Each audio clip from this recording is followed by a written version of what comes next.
So I really want you guys to follow me when it comes to this video and what we're going to discuss, because this is the theory, but at the same time, there is a lot more information that I have found. Hey guys, it's Morali. Hopefully you guys are all doing well today. Back again with another video. If you have not subscribed, guys, click that button. It is daily and consistent content. Subscribe to the channel. It's just one click, guys. Click the notifications bell. Send a super thanks. The $sign is there. Comment down below, and please give this video a thumbs up. And let's get straight into this video. Now, Jason Lee on his podcast did discuss the fact that he heard through, a friend who was a model or an acquaintance, whatever you want to call, where he allegedly said that, P. Diddy had told him and hired him to be a Sean John model. Sean John is his brand. And then, of course, through Sean John, he told this particular model, and I presume he probably told other models through this brand that he had that, listen, I'm going to give you XYZ. I can accelerate your fame if you F Cassie, all alleged stuff. So that to me is alarming, and it opens a different can of worms. Now, Jason Lee spilling that tea, whether it's true or not, is one question. It could be either or. But him spilling that information can lead to a juggernaut of theories and conversations, and for me it has elicited questions. I've been thinking about it a lot today since I put that video up yesterday, and upon looking at different forums, there is more information directly in relation to this. And I really want people to watch this video that I'm saying in its entirety and follow what I'm saying here, because I just have a theory and it's very interesting. Anyway, people in the forums, I've searched all the forums, and people are talking. Someone said I also heard the same story from a friend who was with a former male Sean John model. Apparently the guy was propositioned by P. Diddy allegedly under the guise that partaking in a freak-off would help his career. If this is the same person, it would make sense that Jason thought he was clout chasing, because all the former models today, is access to famous people, but not much else. Okay, English is not good there, but evidently saying that a lot of these models potentially would be clout chasing, would want to be around A-listers because, it would accelerate their career, make more money. And a lot of models might want to be in that position because modeling is not stability. It doesn't provide that stability for, the longevity of your career. It doesn't really do anything. So whilst it's great for now, it can end next week. So it would make sense that a model can be seen as a clout chaser to someone like Jason. And then of course, that he would have that reaction. And that the fact that these models are, persuaded by P. Diddy to come enjoy the freak-offs, F Cassie, and I will accelerate your career because look, I'm an A-lister, I have the power, I have the connections, look what I've done. And of course, dangling all of that in front of them, a lot of them would be able to do it. Now, somebody else has said, I know a male escort in Miami who worked primarily from 2010 to 2015. He told me in secrecy that he had sex with Cassie and Diddy was watching, and they wore masks, the male escort and Diddy. Diddy threatened to kill him if he told anyone. I almost didn't believe this friend, but when the court filing came out with almost the exact description of what my friend described a decade ago, I was in shock. It's definitely true. So yet again, another male escort, of course, through somebody else, this male escort had this conversation that he was wearing these masks. Now, for me, it's interesting because we know there's Cassie lawsuit. We know that there's two other fresh lawsuits as well that he is facing. We know the fact that Gene Deal came out and said that Diddy wanted to drug and traffic Diane Kane, and Aubrey O'Dane, etc. Now, for Gene to say that as fact and come out as a shocking allegation, he has yet to be sued by anyone. And he said that a week and a half ago. So that in itself speaks volumes. We know all of this as public information. It's all out there right now. And that we can use as a grounding when it comes to these discussions, when it comes to these theories, because we have a ground to sprout theories. That's what I'm trying to say. We're not sprouting these theories out of nowhere and this man is an angel and no one had any idea. That's not what I'm trying to get at. I feel like P. Diddy had all of these corporations and all of this stuff, as places where he could elicit forms of trafficking, allegedly. Being a lead trafficker doesn't mean that you can do it through the music industry, through Bad Boy Records, I think is one way. I think the other way is through Sean John, his fashion line, where you have these pretty models modeling for XYZ that he would either use himself or he would dangle money or, promises of a great career if they would F Cassie, which evidently people are now saying so. So to traffic, to grab models and, you have a victim, Cassie, and you're getting people to come to her through your business corporations and trafficking, etc., through your organizations is how it works. And it's absolutely dark and seeded. Now, I really want people to know where I'm going with this because we're going to go somewhere very dark with this conversation. But of course, we have the music industry where you can exploit people, groom them, and etc. We have the Sean John line. Now, what else is very interesting about this man is that he's been investing in schools. I really want people to know where I'm going with this conversation, and I know it's going to be a trigger for a lot of people, so I do apologize. It is definitely triggering me. Schools can be used as grooming grounds. It can be used as places where you can potentially find a candidate who is desperate enough to want to be somebody as big as P. Diddy, P. Diddy will lock onto that because they can lock onto victims very quickly when it comes to these type of men, and will then try to train him up until he's or her is of legal age, and then bring into the industry and then do stuff with. That's exactly what P. Diddy did with Cassie when she was signing records and the contracts and the 10 albums that never came out. That girl was extremely young. She was 18, 19. So this is a far-fetched idea, but it isn't really far-fetched. I was discussing in detail extensively about Philip Schofield.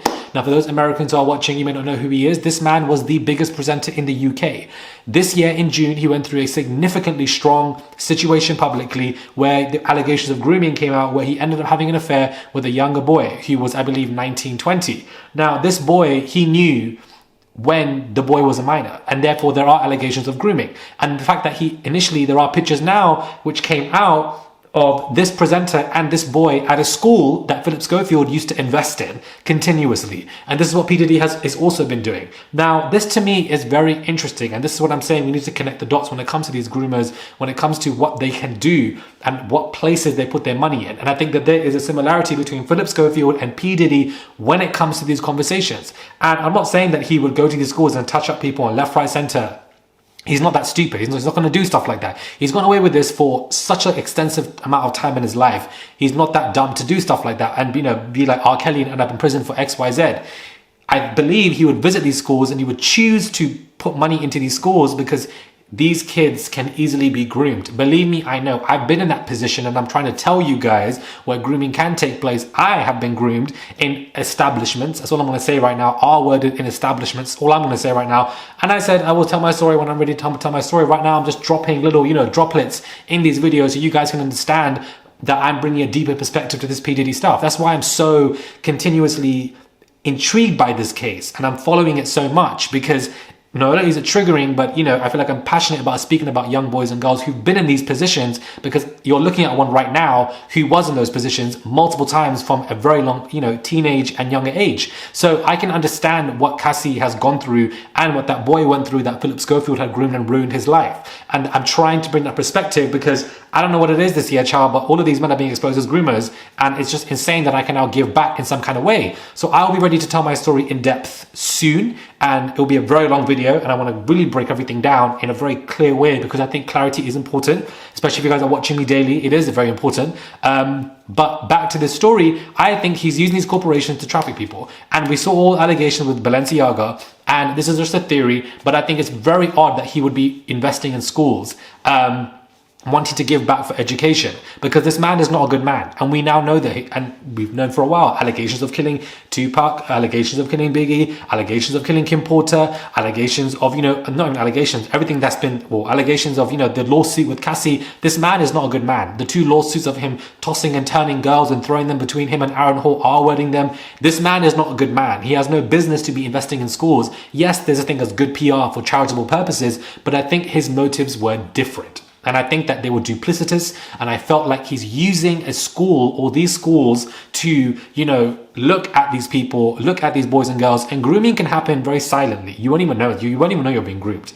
You won't even know. You'll pick a few people who want to be aspiring artists from the schools, train them up, and then when they get to that legal age, like Cassie, he would do them right under. So I find it annoying where some people in these comments are saying, oh, you're thinking quite far-fetched about things, Murad, or this wouldn't make sense about P. Diddy. You don't have proof of P. Diddy doing this. The lawsuit is absolutely insane.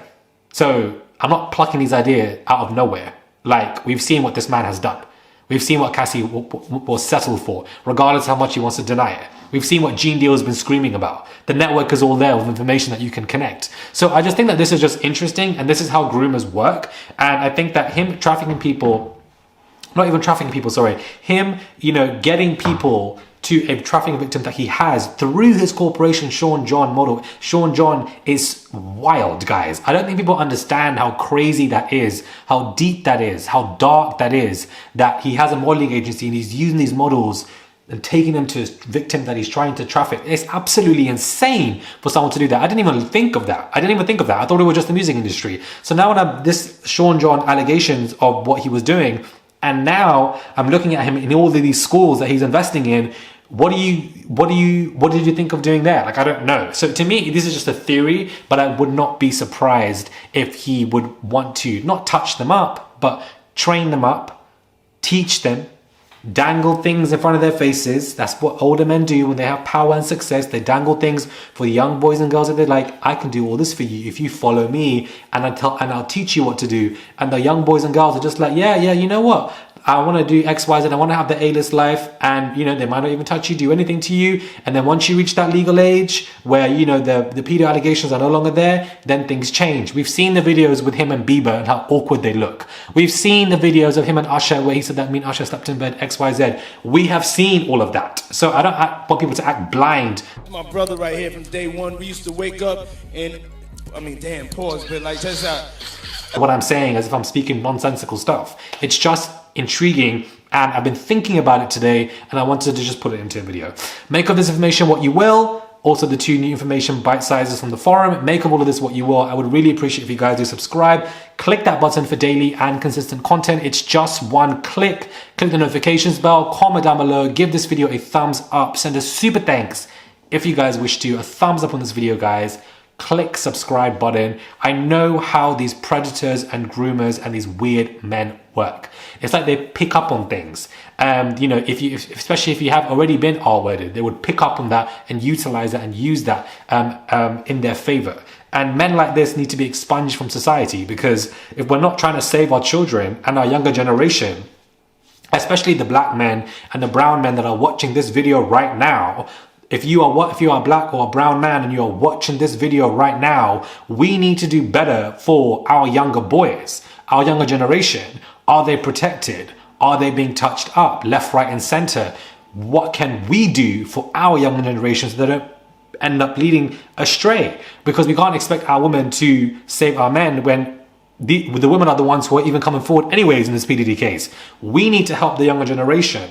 That's what it's all about. Save the children, save the young boys and girls so they don't end up being exploited, don't end up being homeless, or end up being sex or king workers out of, you know, rooted in trauma or substance abuse issues like the crisscross boys and etc. How can we save them? How can we be more aware of what is going on and try to pull back from it? And I think this is what we need to be more conscious of, to try and have these conversations with the younger boys in our generations, because especially young boys of color, we are adultified very young, pushed away, the system ignores us, and it's just a big issue. So I think that we need to just be aware of stuff like this, because especially as young boys of color, we don't have places or platforms to speak up about when it comes to SA, when it comes to our word. There's absolutely nothing. And so, as I've said many times, when trying to create my own charity in the UK, I have helped 3 boys, a Kenyan, Iraqi, and Bangladeshi boy, to take them away from what was happening to them and give them financial packages, give them a second chance in life, give them a chance where they can actually, you know, be a better human being and get away from the significant trauma and pain that they were dealing with because nobody was around to help them. And so that is an example where you can deliver in that way. And I will speak more in detail about it when I do my own video discussing everything and my scandal and all of that. I'll give a lot more clarity on the situation, but as of right now, this little message I wanted to add is that we need to be more aware of the younger generation below us and what we can do for them to prevent them from being in these situations where men are touching them up left, right, and center. Because it happens everywhere. In the Middle East, in Africa, in South Asia, in the UK, America, just everywhere. It transcends race, culture, religion. It happens everywhere. It's a pandemic within itself, a silent pandemic, and it's a big issue. And I don't see anyone talking about it anywhere on social media. There's not anyone. With all the topics of conversations, nobody's speaking about it. And I just find that to be interesting as well. So make of this what you will. I'm babbling on and I'm ranting on again. I always do this. I don't know why I'm ranting at this time of the night, and I've just gone off stray. So sorry, my videos are normally short, so I do apologize that I've prolonged this video. I don't want to bore you guys, but I just think that we need to just be more conscious, and I just wish that people around could try and stop this man. And I know that he's very threatening and powerful, but it would have prevented him from abusing people like Cassie and ruining so much of her life and causing her so much significant trauma over the things that she had to do in these awful freak-offs, fulfilling these weird kinks and fantasies for these older men. It's absolutely sick and twisted, wearing these masks like eyes wide shut. And I think we're still touching the surface. I think we are still touching the surface on this conversation. So for those who ask, why do I keep making videos on this conversation? There are more successive updates on it, but I'm extremely passionate to discuss and exposing these groomers and these men who go and touch up young boys and ask them to do weird kinks and stuff like this, and how these men get away with it left, right, and center in broad daylight and at nighttime. They just get away with it. And I think that these conversations we need to just keep on having in some kind of way, just to help the younger generation. Anyways, let me shut up. Subscribe to the channel. Click that button, guys. It is daily and consistent content. I would appreciate it. It's just one click to the channel and the notification bell, and I'll catch you guys soon for another video.